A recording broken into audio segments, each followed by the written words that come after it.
Magandang umaga, magandang tanghali at magandang hapon kung anong oras naman ito napapanood, no. So, tunghayan natin si Sir Alex Pabella at kung ano yung nangyayari sa kanya ngayon, no. Tsaka kung sino ba siya. Tungkol ito doon sa pinag-usapan namin ni Bungo nung isang gabi. Naalala niyo 'yun, 'di ba? Ito yung pinakita ni Bungo nung huli namin live stream, 'di ba? Sir Alex, pansin ko parang tinitira ho ata kayo maigi ni Bungo TV, sir. Ayos lang po, sabi ni itong si by the way, itong si Boyong the Explorer, ito si Skywalker, no, si Sir Alex. Sir Alex, good morning po. Totoo ba yung kumakalat na scandal daw po ni Sir Francis? Ewan kung meron, di ko alam. Tapos ito, sinend yung mga audio recording na pinost ni Fuji News, no? Alam niyo na yung nilalaman ng audio recording na yan, yung parang kukuha sila ng video na kasama si Francis Leo Marcos, may kasama siya, 'di ba? Ganon, something. Alam niyo na 'yan. Ayan po, Sir Alex, no. Sabi nito ni Sir Alex, hindi daw siya 'yan, no? Ayan, no. Hindi ko boses 'yan, no. Pero totoo po ba na kayo yung nagsasalita? Talaga po ba 'yun ang plano nyo kay Sir Francis? 'Di ba po magkasangga kayo ni Sir Francis, bakit po gagawin 'yan sa kanya? So ayan, kitang-kita, no. Kaboses nyo po, sir. Ngayon tinatanggi niya na. Yan yung unang pagtanggi niya, no? Tapos ito naman, no? Ito naman yung sinabi ni Ate Marbs, no? Pamangkin. Ito ay sinend to kay Bungo, no? Sabi, pamangkin, naniniwala ka ba sa AI? Ako, yes, kasi na-experience ko 'yon nung sa Hong Kong. May tumawag sa akin na naka-video call. Yan, video call yan. Video, no, busy. Open cam, naglalakad. Blur lang muka, pero 100% boses na boses ng bayaw ko. Nagpapasend sa akin ng 2K kasi sarado kasi. Naalangan lang at naiwan ang wallet ko, hindi maka-withdraw sa ATM. Nag-send ako. Pagkatapos nakita ko na lang post ng mga kapatid ng bayaw ko na hack account niya. Kaya ngayon tumawag si Kuya Alex sa akin, sabi wag daw ako mag-alala kasi AI yan. Naniniwala ako. Ano nakikita natin problema doon, no, sa sinabi ni Ate Marbs? Hindi dahil nangyari na sa kanya at meron na siyang na-encounter na gumawa ng AI para magpanggap ng kanyang tito. Ibig sabihin, lahat ng i-claim na AI lang yan ay dapat niya ng paniwalaan na AI lang. So, dapat maging critical pa rin tayo. No, hindi dahil nangyari sa iyo, ibig sabihin ganun na yung sitwasyon sa lahat. At most kasi ang ang ganyang evidence ay anecdotal in nature. Anong anecdotal? Dahil may nangyari na ganito, no? Parang ganito lang 'yan, no. Kunyari, uminom ka ng uminom ka ng Gatorade. Pagtapos mong uminom ng Gatorade, lumindol. So sasabihin mo ba, huwag ka nang uminom ng Gatorade kasi lilindol? Anecdotal 'yon, coincidental, no? Pero ito kasi dahil may nangyari sa kanyang isang beses, pinagpapalagay niya na lahat ng mga nagki-claim na AI ay AI. Katulad niyan, kine-claim kasi ni Sir Alex Pabella na AI daw 'yon. So naniniwala na siya na AI. Tsaka si Ate Marbs, no? Si Ate Marbs, hindi natin maintindihan kung ano yung tinatakbo talaga ng utak nito ni Ate Marbs, no? Ewan ko, mga kaibigan ni Bungo. No? At tapos anyway, ito, syempre iko-contradict na naman nila yung mga sinasabi nila. So, tunghayan natin, no. So, at the same time, no, meron pa silang pinopost na tawag dito, yung isa pa nilang palusot, no. Yan, ito yung no, yung yung isa sa mga palusot nila. Prank lang daw 'yun. Prank lang daw ni Alex Pabella. So ano talaga? Prank o AI? So ano talaga? O gumamit ng AI para mag-prank, no?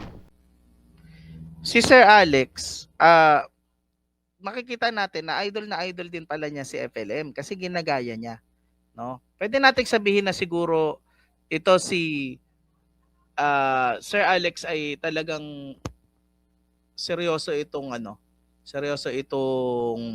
negosyante. Pero na ano siya na dumikit siya kay FLM, no? Yung mga ginagawa ni FLM, ginagaya niya na rin.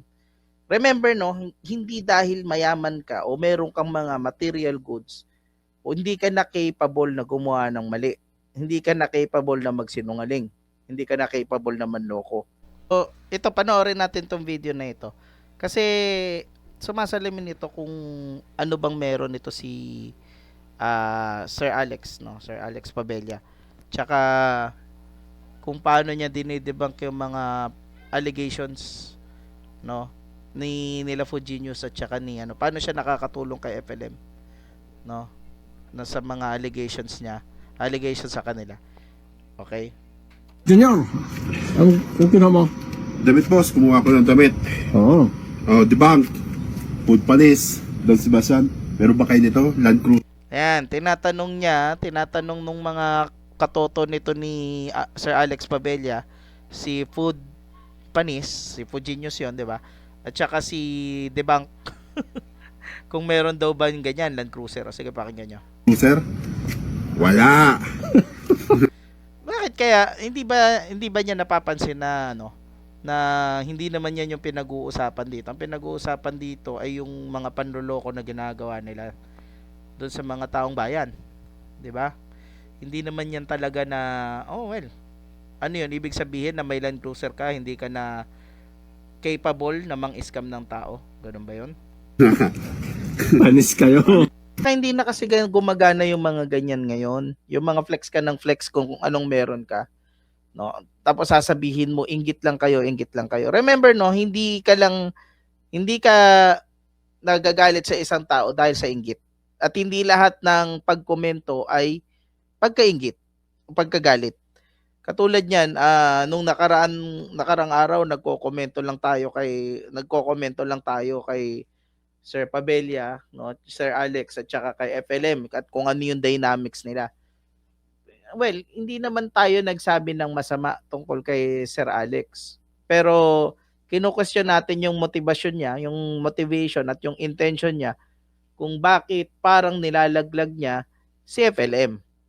Ngayon, baka naman sabihin nila hindi naman daw niya nilalaglag talaga, no?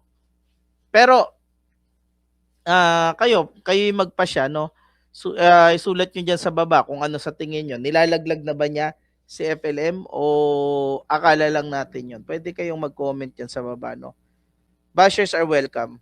Ayun, so anong masasabi natin dito sa natungayan natin? Unang-una, nung nag-uusap kami ni Sir Bungo at saka ni Sir Yule nung isang gabi, nandun kayo, kung nandun kayo, kung napanood nyo yun, makikita natin na, na si Sir Alex ay, ang pinag-uusapan namin na kung si Sir Alex ba ay nilalaglag ba niya si FLM o baka baka pain, no? Pain, ibig sabihin tinatrap niya si Fujinius na lumabas. Hindi naman kumagat si Fujinius, hindi rin naman kumagat yung mga kakilala natin, no, para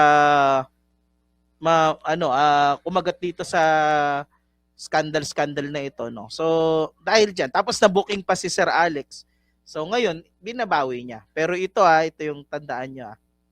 Sa utak niya ni Norman, medyo may may lamat na to si Sir Alex, no. Tignan natin kung ano mangyayari. Pwede ba habang nanonood kayo, pansinin niyo, no, kung nandiyan pa ba sa paligid si Casper, no? Nandiyan pa ba si Casper sa paligid?